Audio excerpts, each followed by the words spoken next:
So attachment theory was originally developed by John Bowlby and Mary Ainsworth out of Cambridge University.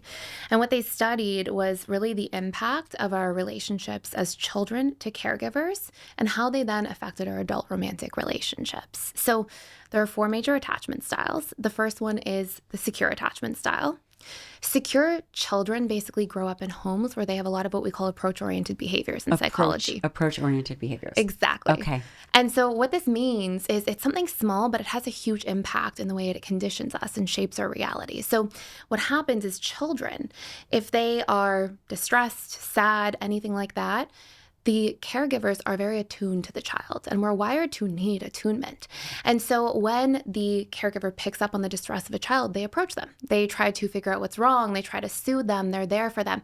And of course, that won't be perfect, but the vast majority of the time, the caregivers are very approach-oriented. Now, what this does is it causes this child to go, oh, I can trust people. I can rely on people. And these are the early conditioning patterns that they're learning, that they're being modeled. What age would that be?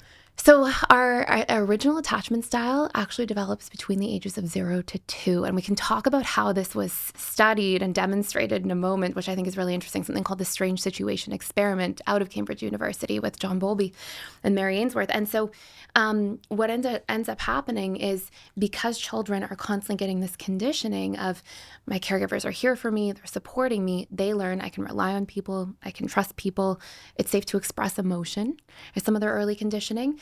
And they feel comfortable actually leaning on other people. And so as adults, a lot of their early conditioned patterns say, it's safe to trust people, rely on people. I'm worthy of being loved for who I am, even in hard moments. I can share emotions with people and let people in.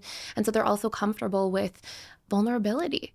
So that's our secure attachment style. And research shows that that's roughly 50% or so of the population. I saw that statistic. I couldn't believe that. 50 to 60% of adults have a secure attachment style. Yeah. Do you believe that number? It's hard for me to say because there's a whole bunch of more recent research that shows, it's on the decline. It may be closer to 30%. But I do think that original number does correlate with some of our divorce statistics. And research shows that individuals who are securely attached actually report being in more long-lasting relationships. But even more importantly than that, they report being more fulfilled in their relationships, which I think is a really important metric because you could just be in a relationship forever but not be happy. And that doesn't necessarily make it successful. Right. And so when we look at secure adults, they make up roughly 50 to 60% of the population. A lot of the research that's been done since then isn't as reliable necessarily. So it's more through polling, things of that nature. But then we have our 3 insecure attachment styles. So wow, only one secure. So basically either your secure attachments, and this is just in romantic relationships, this is not in friendships, or is this all relationships? Great question. It affects all of our relationships because ultimately your attachment style, in my opinion, is the relationship to yourself. It's your patterns. It's how you learn to connect. I often give people the analogy that your attachment style is the subconscious set of rules you've learned about what to expect when it comes to love and connection. And so with that subconscious set of rules, what's really interesting is if you sit down and you have a different attachment style than somebody else, especially in our closer relationships, it's almost like you are sitting down to play a board game and you have the rules for Scrabble and I have the rules for Monopoly. We may really want to have a good time, but with different attachment styles, we have different rules for what we expect around our needs, what we expect around communication and vulnerability. And so it can really shape relationships in sometimes great ways, but also sometimes really challenging ways. Yeah, I can totally see that. Yeah. So the 3 insecure attachment styles, the first one is the anxious attachment style. Now, anxious attachment styles, their overarching theme about how they're conditioned is that they have a lot of love, a lot of care in the household, and a good bit of attunement, but it's inconsistent. So they go through what we call either real or perceived abandonment. So real abandonment could be the loss of a parent, somebody passes away, or a divorce, a parent leaves, or perceived abandonment, which is really interesting because when you look at abandonment from a neuroplasticity perspective, small t trauma, if we look at how the brain sort of fires and wires, small t trauma, lots of perceived abandonment, things like parents being there a lot, but then also working all the time, these really long hours. So love is there, love is taken away. Love is there, love is taken away. The repetition and emotion of that fires and wires neural pathways that can actually have a very similar impact on what we fear and what our attachment behaviors are as a singular or a small set of big T traumas. And so you'll see anxious attachment styles, even if they go through more of what we call perceived abandonment, they will grow up and they will constantly fear love being taken away. So their big fears and wounds in relationships are around abandonment, being alone, being excluded or disliked or rejected, and often not good enough. So they really go into a space of chronic people pleasing.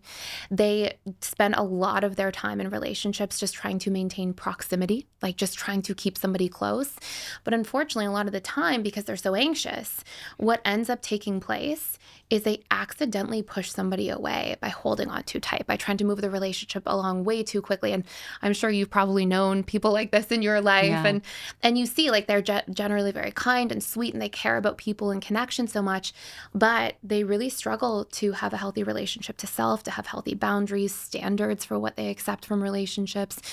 So that's the anxious attachment style. That we'll get through the other two, but I do definitely have certain questions. As you're talking, I'm thinking about my little one, my 5-year-old. And when she interfaces with us, we'll see her and then, we'll do things like normal families do, my husband goes to work. And we don't have any, as parents, and for any of the parents listening, I have no control over how she interprets that.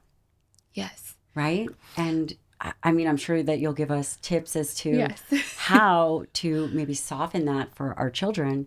But, then it just makes me think nature or nurture, and how do we impact the way that they interpret their experience? I would love to go into that. So we'll maybe when we sort of get to Yep. that point, I will have lots of tools and Great. steps for that, because it's such a powerful question that you're raising, and it's such an important part of this whole discussion, in my opinion. How do we actually rewire what's not serving? So yeah, beautiful stuff. So then we have on the sort of other end of the continuum, we have a dismissive avoidant. And the dismissive avoidant attachment style is somebody who basically grows up with an overarching theme of childhood emotional neglect. Now, a lot of times it's not necessarily overt neglect. It's not like parents are never in the house, child's trying to cook on the stove at 5 years old because they're hungry. Of course, that can be the case, but we're more likely to see more covert emotional neglect, subtleties. So, for example, you'll see a lot of dismissive avoidant attachment styles grow up in a household where there's a lot of stability and structure. Food is on the table. Kids are at school on time. Clothes are laid out. Definitely not my house. Yeah. But along with that, if the child experiences emotional distress, the caregivers are not attuned. And in fact, they may even reject or deny the child's emotions. And so what their conditioning is, what their firing and wiring is when I feel negative emotions or express negative emotion, I am met with rejection, deflection, or being ignored and dismissed. And thus, my emotions are not acceptable. So this child learns I have to repress my emotions to be worthy of connection and love. And they adapt to that kind of environment and experience by going, I'm not going to show this part of myself. And as adults, they're often individuals who may sabotage close connection. They may actually have a series of relationships where they leave as soon as things get too real.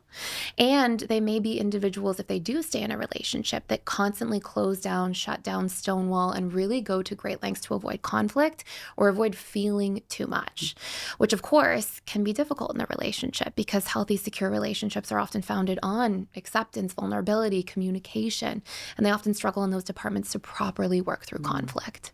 And the thing that makes, that immediately comes to mind with this dismissive attachment style is people are on their phones more. Parents are on their phones more, right? Yes. And I could see maybe that is even probably increasing. I mean, you'll have to tell me, but because of all these electronics, we're probably setting people up for less than optimal attachment styles. 100%. And then it makes me think about this idea of tough it out. Just toughen up, tough it out. Yeah. And that's probably what emerges ultimately in a person who is more dismissive. Absolutely. And that's usually a lot of their messaging. And I think grit is an important part of the human experience, but I don't think it should be a mutually exclusive process where it's like tough it out all the time. I love that. But just ignore your emotions. Know that we want to balance it both. We want to be able to leverage understanding our emotions as feedback mechanisms, because a lot of times emotions are letting us know if we have a boundary crossed, if we have an unmet need in a relationship. And so if we try to shut down our relationship to our emotions, we lose out on that powerful system of feedback that's always there. And in turn, as you know, I'm sure we'll get into, you'll see that dismissive avoidants, they, as a means of repressing, go into a lot of self-soothing techniques like drinking, comfort food, binge eating. Like it's significantly more associated with having creature comforts and unhealthy coping mechanisms.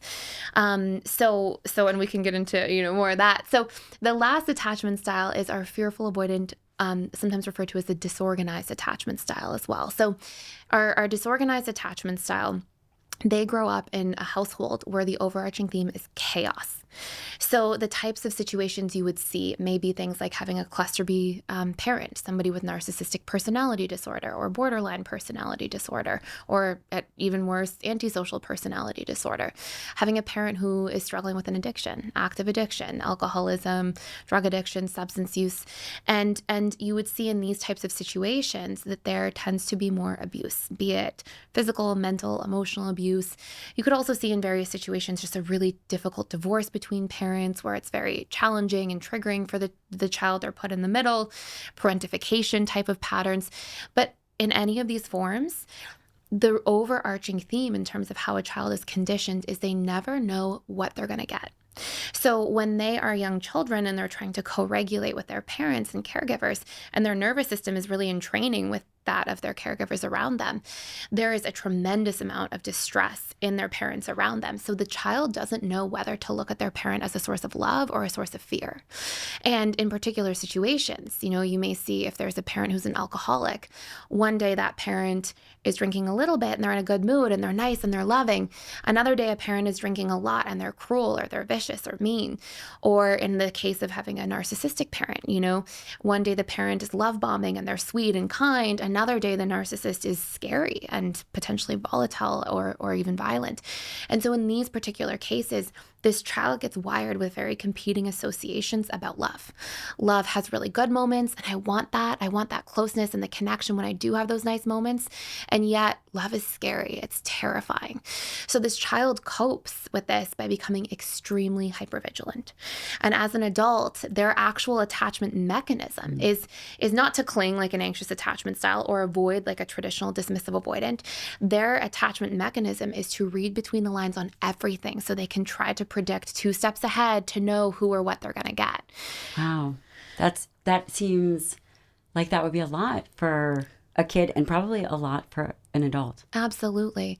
And, you know, what we'll see in the adult life of a fearful avoidant or disorganized style is that they end up being in a position where they, in relationships, are extremely hot and cold. They're there one day, they're very loving one day. And then when people get too close, they shut down and they get afraid. So they want love, but they're terrified of it at the same time. And so they're very push-pull in their relationships. And you'll see those individuals be individuals who are more volatile themselves, have ups and downs in their relationship dynamics.